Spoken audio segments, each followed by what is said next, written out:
Hello guys, welcome to a new video. In this video we're gonna review Nikon D600 full frame camera. This camera was launched in 2013, almost 9-year-old camera now, but can you get great results with this camera even in 2022 or not? Let's find out guys. If you haven't subscribed to my channel yet, please subscribe to the channel and don't forget to press the bell icon. Alright guys, let's begin the video guys. If you look at the technical specification for this camera, it is a 24 megapixel full frame sensor, and the sensor does have this optical low pass filter in front of that. So if you compare this with Nikon D50, that one doesn't have this optical low pass filter. So in terms of sharpness, D750 would be having slightly more sharpness compared to this one. And as is the case with like most of the Nikon full frame camera, it takes great images. The low light performance is excellent. The ISO range on this camera goes from 100 to 6400, which you can expand up to 25,000. But believe me guys, even if you are shooting at 6400, you can get really nice, clean and usable image with this camera. If you want to compare this camera, it is pretty much similar to Nikon D7000 or 7100 camera. Even all the layouts on this, the top LCD and this tile and the buttons on the back are exactly the same that you see on Nikon D7100 or D7200 or D7000 series of camera. This also have dual card slots, so that is really helpful. You can put 2 cards in this camera if you want to do wedding photography, event photography, some professional work. This is a great camera. And guys, even though this camera is a full frame camera, still has this pop-on flash, so that is really useful if you are not carrying your external flash and you want the own camera flash to fire in certain situations. Then this can be really handy, because many of the top of the line professional DSLR camera full frame ones do not have this pop-on flash. If you compare this with the Canon 5D or 5D Mark II, they do not have this pop-on flash guys. And the autofocus points on this camera, it has 39 autofocus point, exactly the same number of autofocus point that you have on D7000 series of camera, out of which 9 are cross type. And the autofocus in photography is really amazing. It does the job. It takes great sharp images, and the autofocus is very snappy. It is able to grab onto the subject quite nicely guys. When it comes to the video aspect about this camera, it can shoot full HD 30 frame per second guys, not 60, 30 frame per second. And the video from this camera is really nice and sharp. If you are using let's say a 50mm lens, in the video as well you can get really nice depth of field and background blur guys. And this camera has really nice feature, like you can connect mic and you can also connect headphone. I will show you a close-up of the camera so you would be able to see all the ports, but it is really helpful. Like if you are connecting headphone, you can monitor the audio, so it can be a great camera if you want to do like some professional audio and video work. But the downside to this is that it has a fixed screen and it is not a touch screen, so for self vlogging it is not a great camera. But if you want to record someone else, then you can be behind the camera and you can do the recording. When it comes to the autofocus in the video, it is not that great guys. It can hunt like crazy at times, so I would always recommend, if you have fixed the focus, do not shoot this camera in like continuous like face tracking autofocus, otherwise it will try to track your face and hunt. And it is better to do the AFS mode rather than AFC. So just fix the focus point and then start your recording. Or what you can do is you can do manual focusing as well guys. Another good thing about this camera is that when you have updated this camera to the latest firmware, you can use all the AFP lenses guys. So the AFP lenses are the newer lenses which are virtually silent, and the autofocus on them are really very nice, and it will work perfectly fine on this camera. And guys, right now I'm using this 35mm DX lens on this camera, and this lens works so good on a full frame camera as well. It works almost like a full frame lens, almost hardly any vignetting in the corner, and you can get really very sharp photos and videos with this lens. Most of the time if I'm using D600 camera, this is my go-to lens. So the 35mm focal length I really like. If you are making videos indoor, you can do that. If you are shooting outdoor as well, you can get decent background blur with this lens as well, and in the low lighting situation it is excellent, guys. And if I have to talk about the other technical specification, the dynamic range is really very good on this camera. It's more than 14.2, so it's a great camera when it comes to landscape photography. You can do portrait photography as well with this. The frame per second on this camera is 5.5, so it is not the highest frame per second for a camera, but it is quite decent. You can do some photography, but it is not the best camera when it comes to sports or action or wildlife photography. It is best suited for landscape or portrait or wedding photography. For them, it is a great camera, guys. And if you talk about the weight of this camera, the weight of the body of the camera is around 840 grams, so it is not very heavy. And the battery on this camera is really awesome.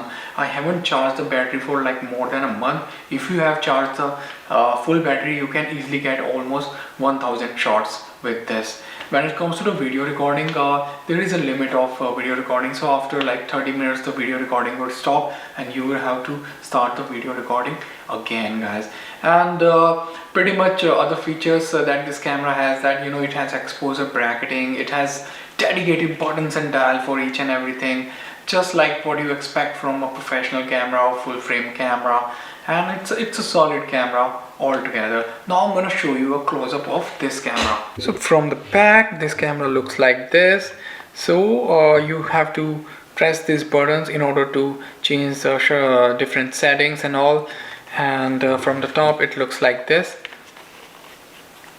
So you have this dial over here, and beneath this dial there is another dial where you can choose if you want to do single shooting or continuous mode, or you want to put it on timer. And here you have this top LCD screen where you can see all your settings, guys. And in this camera you can also do micro adjustment of your lenses. So if you have some lenses which are doing back focusing or front focusing, you can micro adjust them to get really very sharp photos from that lens.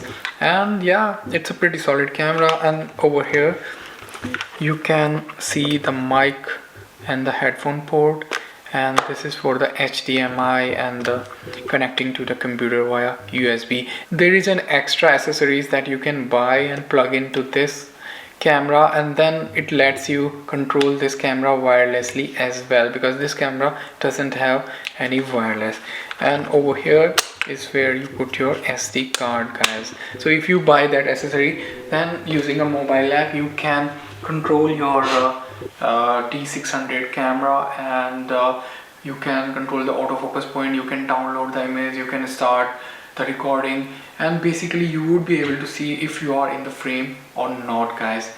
One more good thing about this camera is the price. This camera can be had really very cheaply right now in 2022. You can get this camera for around 400 euros or around $400, between 400 and 450 body only, which is a really great price for this camera, because in terms of image quality still it takes really very good images, which is almost at par with the latest mirrorless camera that we have in the market. So right now I'm gonna put the photos that I've taken with this camera onto the screen, and you can see for yourself how the image quality looks like. And guys, it takes excellent photos even in low lighting situation, no problem whatsoever. It is a beast of a camera, takes really nice photos.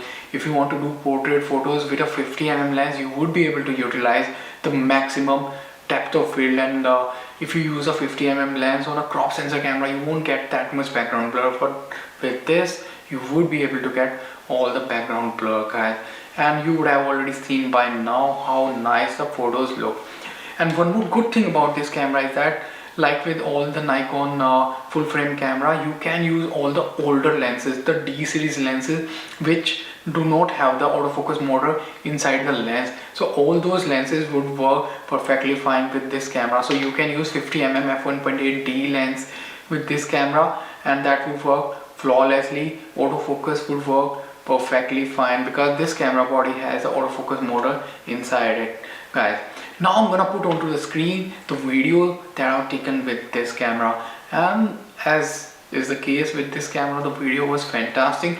Only the problem was with the autofocus, but if you don't mind not using continuous autofocus, or if you can use manual focus, you can get great result with this camera, guys. Hello guys, right now I'm using the Nikon 35 to 70 f3.5 to 4.5 D lens on Nikon D600 camera.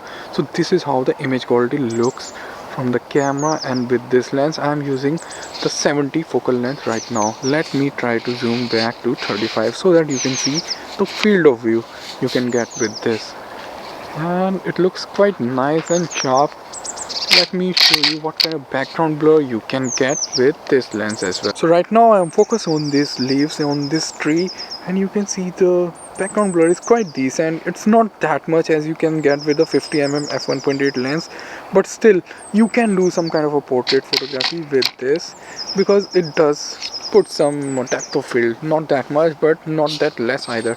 Compared to the 18 to 55mm kit lens, this one goes to 70mm, and this is a full frame lens, and the aperture is 4.5 at 70, so you get more background blur with this compared to a kit lens, guys. Alright guys, then the final conclusion. Should you get this camera in 2022?